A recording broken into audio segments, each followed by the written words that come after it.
walk, walk, walk, walk, walk. I need a second to give me that pace. Music is created and engineered for the beat to be the miles per hour. Walk, walk, walk, walk, walk, walk, walk, walk, walk. Just give me 4 more. Here's 4. Here's 3. Here's 2. Sidestep, everybody. So you know again, the speed is the most important thing. It's really not the moves. I want you to keep moving at the beat, at the speed that I keep the movements going. So anytime one of the movements maybe get a little challenging, a little confusing, remember that walking to the beat is the secret to this whole program. It's how you get fit. Okay? Nice. Out together, out together, out together, out together. Here's 4, here's 3, here's 2. We're back to walking. Now we walk. Good. Kicks are coming up, guys. And 4, and 3, 2. Just an easy kick, just easy. Getting those legs ready. Getting muscles warm. Body temperatures going up. You'll feel really good in the full range of motion. All the joints feel good. When you just give it a little movement, it gets a little lubrication in there. I call it juicing the joints. And it feels good when you're moving. And 4, and 3, and 2. Back to walks, guys. We walk. Always go back to a walk anytime. If it gets a little fast for you, just go back to an easy walk. 4 more now. Knees are up. Ready? Knees up right here, guys. Knees up and knees up. Knees up, knees up. Remember, long and tall. We want to think up from the hip up to the shoulder. Long and tall. Belly button toward the spine. Draw back. That deep muscle layer is to tuck it back. You got it. You got a strong core, a stable core. 2 more. Walk, walk, walk, walk, walk. Okay, so those are your 4 easy steps. Now we start moving around a little. Here we go. Yeah. All right, 2 up and 2 back. Here it comes. So walk forward for 2. Back up 2 steps. Here's 1. Here's 2. Back up. 1 and 2. Good. When we can move the body around in all the directions, all the muscles get involved. So a traditional walk doesn't use those backup muscles. And that's what I love about our program. We can do total body walking. All the muscles are involved. All the many directions. It's so strong. That's how you get fit. 1 more time. Okay, everybody's walking right here. Just pick up those feet now. Pick up feet. Little bit higher. 5 and 6. Okay, side steps again, guys. So step out.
go. 8 more. 8, 7, 6, 5, 4, 3. Walk, walk, walk, walk, walk. You feel that heart rate going up. It only takes a few minutes to get heart rate where you need it to be sure. You get a healthier heart, a stronger heart. Your lungs feel better. You breathe easier. So many benefits of fitness walking. You're doing it. Good. Upper body. Ready? All we do is lift up, lift up, lift up, lift up, lift up. Raise all the way. Full extension. Reach, reach, reach. 8 more. 8, 7, 6, 5, 4, 3, 2. Arms are down. Power walk. Nice. Kicks and recognize. 4 and 3 and 2. Take time before you kick. Kick and kick. I pull my whole my leg flies. I tuck my tummy way back. Belly button to the spine. Nice. And long trend. Right now, guys, reach for your feet. Every time a foot comes up, reach and reach. Come on, real strong. Real strong. Give it a little tummy tuck. Every time you kick, tuck, tuck, tuck, tuck, tuck. 8, 7, 6, 5, 4, 3. Walk, walk, walk, walk, walk. You got it. Nice. Chin up and two.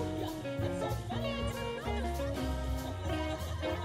And 4, 3, 2 comes up and back. Here we go. 1 and 2 and 1 and 2. And you roll them up and down really flat. 1 and 2 and 2 1 and 2 and 2. Come on. Feels good to move around. Muscles in motion. Back. 2 up and 2 1 2. It's such a good brisk pace. And 2 and 2. Last time. Up and back. 1 2. Good. Stay right there. Power walk. Open up your kickbacks coming again. 4 more. Here's 4, 3. Kick back. Now let's go. Kick back. Kick back and reach out straight ahead. Nice. And give me a few more and then we'll pull back. 2 more. Pull back now. Here we go. Pull back. Pull back. Pull back. Pull back. 8, 7, 6, 5, 4, 3, 2. Walk, walk, walk, walk. Always a walk. Nice. 4, 3. Hey guys, start with a simple side step. One of those skaters. 4 counts. There's 4, 3, 2. So the side step, get the feet working first. Got it. Just a few more. All right, now, so a skater is simply tap behind your top. Step and tap. And look what happened. Naturally, my arms came around to balance me. So I'm working on a little balance and coordination, but that rotation is all waistline. Take your tummy back. Give your waistline a workout. Good. Step, tap, step, tap, step, tap. Step, tap. Got it. 8, 7, 6, 5, 4, 3. Walk, walk, walk, walk, walk. You got it. Yeah. Nice job, everybody. Nice job. Lead us up. And 4, 3. Single again. All you do is lift one, then the other. These are singles. You know what that means? Double comes up soon. Not yet. Open up your feet a little wider. You're going to need the balance. Touch your hip. Touch your hip. Here's 4. Here's 3. Here's 2. Doubles. Here now. Double. There you go. There you go. On the side. Come on. Pull. Get those muscles involved. Go. I want you to tuck your tummy back and get the arms a little higher. Now higher. Go. Come on. Let's go. 1, 2, 1, 2. Come on. Work this way. Work hard. You're so glad you made the time. And 1 and 2 and 2. Walk, walk, walk, walk, walk, walk, walk. Reach, reach, reach. 8. Hello guys! So we're just done with our 11-minute or 10-minute exercise ni Daddy. Dapat sana 30 minutes yun na exercise guys, pero hindi na namin kinaya. Ang hirap kasi kapag hindi ka sanay. So, since April pa naman pala ako mag-work work on site. So I still have 1 more month or 2 more months na mag-exercise kami ni Daddy dito sa bahay lang ba. Ng mga 10 minutes lang na exercise, na walking, tapos manood lang kami ng TV dyan. Tapos dyan lang namin ifa-follow yung mga steps. mahirap siya sa simula. Wala naman talagang madali, guys, di ba? And then, hindi pa ako makakakain, guys, kasi kagabi, nagutom talaga ako, guys, pagdating namin from the airport, after namin hinatid sina Kenpai. Pasensya kayo, si Daddy yan ang bumabahing.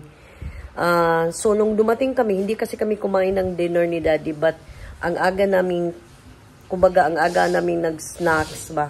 Ano ba yung kinain namin? Parang sandwich. Sandwich na nalagyan namin ng Hungarian, tapos lettuce, tomato, and then, wala nga yung cheese lang, and then mayonnaise. Pagdating namin, mga around 8:30 to 9 yata, kasi ang ulan, ang lakas ng ulan kagabi, guys, grabe. Nung pabalik na kami sa city, pabalik na kami dito sa Talisay ba, after namin sa airport. Ang lakas ng ulan, guys. So, pagbalik namin dito, nagutom ako, guys. And then, binigyan pala kami ni Papay, ni Inday, ng egg tart, pasalubong nila sa amin from Manila. So, ayan o. Hindi kasi ako masyadong mahilig sa mga pastries, guys. So, kay Daddy na to. So, yun. So, ang ginawa ko, pagdating namin dito, nag-order na lang ako ng tapsilugan, guys. Kasi hindi ko na talaga kaya nga na kumakalam yung sikmura ko ba. Kasi for the whole day, isang beses na ako kumain ng rice. Kasi nga, healthy living na talaga ako, guys. Para yung sugar ko din is ma-regulate. And then, tomorrow, nag-order ako ng Usana, guys. We're gonna try taking Usana tablets, yung Cell Essentials, because nung nakatake ako ng 8 na tablets, guys, naramdaman ko talaga, guys, yung parang na-energize talaga yung katawan ko, na-detoxified yung mga ano ko, na yung mga lamang loob ko. Basta iba talaga yung dulot ng Usana tablets pala, guys, yung Cell Essentials. So, we wanna start with that lang muna. Kasi pricey din pala siya, guys. Baya siya, guys. So, but, if you love yourself, you'll have to invest in your health. Kasi, di ba, bago mo ma-achieve talaga yung gusto mong klase ng pamumuhay, kailangan mahalin mo yung sarili mo. So, yun, sinabi ko kay Daddy na, I'm gonna try that. We're gonna try that. 2 bottles yan, guys. 3,000 lang yung pagkakabili ko ngayon dito sa friend ko. And hopefully, we would be able to make a difference of that. Anyway, I'll do a separate review kapag na-try ko na talaga siya ng 1 buwan, guys. Kasi pag magtuloy-tuloy na yan, guys, magiging supplement ko na yan, guys, or namin ni Daddy, buwan-buwan. Yan. Although hindi naman talaga advisable na okay lang na hindi naman ba na hindi mo talaga siya ititake ng everyday. Kasi nga, sa edad namin, kailangan pala about 4 to 8 tablets na talaga kami. Kasi nga, we're getting older and all. But, kung, ano ba yun, kulang sa budget ba, magtipirin mo lang. Nasa sayo lang din yan. Anyway, what's good about it is that, pag na-intake mo pala siya, guys, within 20 minutes, papasok na siya lahat dito sa cells mo, sa skin mo. Unlike sa mga ibang vitamins and minerals daw, guys, only 5% goes to your body. The rest goes to your kidneys. So, I'm gonna try Usana. Hopefully, we can, it can make a big difference to us. And paiinumin ko rin si Kiang kasi I heard or nalaman ko din na pagpagana din pala siya, guys, ng pagkain sa mga bata, ng kain sa mga bata. So, I'm gonna let him take 1 tablet a day. Kasi each bottle has 120 tablets. So, hindi ka nalugi, guys, sa 3,000 mo. 2 bottles na. Kasi kailangan talaga 2 bottles kasi kailangan partner yan. So, kung 2 yung ititake mo na minerals, 2 din dapat yung vitamins. So, ngayon nga, guys, since 9 plus na ako nakakain kagabi, or 9 ba yun? Or yeah, mga 9. So, dapat magtitake. 10:30 dito mo. Wala, Dad. Wala. Diri naman ko silong. So, magtitake mo na ako, magkukuha mo na ako ng sugar ko at around 9. And then, saka pala ako kakain. And so far, ito yung ulam ko, fried rice and eggs, and luncheon meat. And then, may tira pa kaming humba na sumisebo na. And then, magko-coffee lang ako mamaya. Since hindi pa ako pwede makakain ngayon kasi nga, I'm gonna be waiting pa for the time Alas 7 pa lang, gutom na ako guys. Para doon makakuha. No, dapat 8 to 12 hours man. Within 8 to 12 hours, pwede kang kumuha ng dugo. After sa last meal mo. And then, kagabi, kumain ako ng mga around 9:30. Yeah, 9:30 ako kumain. And then, 10 o'clock ako uminom ng aking... So far guys, I'm liking this gamot ko sa... Saan na ba yun? Uy? Kumain lagi. Ito. Ano ba to? Sinopret Forte guys. Nawala talaga niya yung labad sa akong ulo. Sakit ng ulo ko guys. Dito talaga oh. Grabe. Ilang araw na, ilang months na akong ganon. So I decided mag-inom ka na ako kaya ako ng Sinopret. Kasi alam ko sinus lang talaga yun. And so far guys, wala na talagang masakit dito oh. Wala na. And nafe-feel ko na yung mga sipon ko is bumababa na rin siya. So hopefully, ano na. And then tomorrow, maaga, after namin mahayatid si Kian, diretso ako sa site namin kasi doon gaganapin yung aming annual physical exam. So I will have urinalysis, CBC, X-ray, ECG, pap smear. So yun ang magiging ano ko. And then physical exam ng doctor. So at least, last year kasi hindi kami nagka-APE sa TDCX. Ewan ko kung bakit. So ngayon lang na-resume. So at least, buti na yung, meron talaga kayong annual physical exam guys sa mga companies ninyo. Mainam yan guys para malalaman natin kung meron bang mga problema yung katawan natin para maagapan ka agad. Okay? So yun lang muna ang update ko. Mamaya, aakit ako. Mga around 8, magkukuha na ako ng dugo ko kasi magiging 8 hours na yun eh. Pwede na yun. Safe na yun siya. And I'll let you know. Guys, so makit na ako guys kasi 9:12 na pala. Nalingaw kong tanaw sa Netflix. I'm watching Stranger. It's a Korean novela na naman. Sabi ko, di ba, ayoko ng Korean novela pero minsan talaga may mga Korean novelas din guys na pangarang Pinoy talaga siya ba. So, I'm learning to like their series. Kasi ano lang naman, hindi rin siya masyadong mahaba. Like, tagsi 6 episodes lang, 8 episodes. Last na napanood ko was Taxi Driver. It was really a good series. And nagustuhan ko talaga yung plotting ng story, guys. So, ngayon si Daddy andun sa kabilang room kasi inaantok. Alas 4 ba naman yan gumigising para magluto sa anak ko. So, ito na nga yung one of the sacrifices that we have to make, guys, pag nag-on-site na ako, graveyard pa. Kasi sila na lang talagang dalawa maiiwan in the morning especially. Kasi ako talaga yung toka ko kasi after magluto ni Daddy and then after maligo ni Kian, he would wake me up para ako yung mag-prepare ng baon niya, water. Although kaya naman ni Kian, good. But now, sinasabi ko nga kay Kian, dapat as early as now, you have to get used to the fact na ikaw na lang ba? Ikaw na lang yung mag-prepare ng baon mo and all. Kayong dalawa na lang ni Daddy, ikaw na lang ihatid sa school. After niya ihatid, susunduin naman ako ni Daddy. Pero titingnan ko guys kung kaya ko namang mag-commute after shift kasi umaga na ako makakauwi niyan. At kung kaya pa ng powers ko na hindi ako makakatulog sa bus. Kasi marami namang bus. Maraming mga mango jeep na pwede ko masakyan. So, siguro magpapasundo na lang ako kay Daddy, siguro sa poblasyon, mga ganon. Diba? So, at least tipid pa rin ng gas.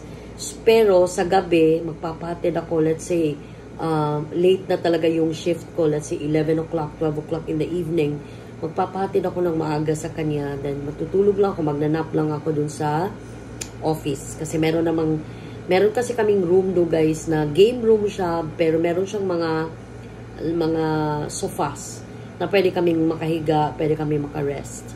So yun na lang bala ko talaga guys in the meantime. Kapag naka-adjust na ako doon, naka-adjust na yung body clock ko, kaya nga kailangan ko talaga ng supplement guys. Kasi hindi enough yung kinakain natin for our daily supplement. So sana lang talaga, as I was saying earlier, I'm really praying and I'm really hoping na by taking USANA, this will really change my lifestyle. This will really change yung mga maintenance namin. Hindi na kailangan kami uminom ng mga ganong gamot like metformin. Kasi alam naman talaga natin guys na nakakasira talaga siya ng kidneys in the long run. Study shows talaga. Kasi drugs yan guys. Hindi yan supplements. Diba? Unlike sa USANA guys, pag take mo talaga, diretso siya kaagad sa katawan mo. Lahat yon sa skin cells mo, lahat. Pero sa ibang guys, ibang gamot, yung mga drugs, doon talaga sila papasok. 5% lang talaga yung sa katawan mo. The rest is in your kidneys. Ayun. Sige, so, this will be my last clip. Mamaya, mag-vlog ako guys para i-close ko yung aking vlog kasi mahaba na naman to. Okay? So, siguro pagka-lunch ko, kung magla-lunch ako, kasi busog na busog pa ako guys. Alright? And may meeting ako by 10. Babush!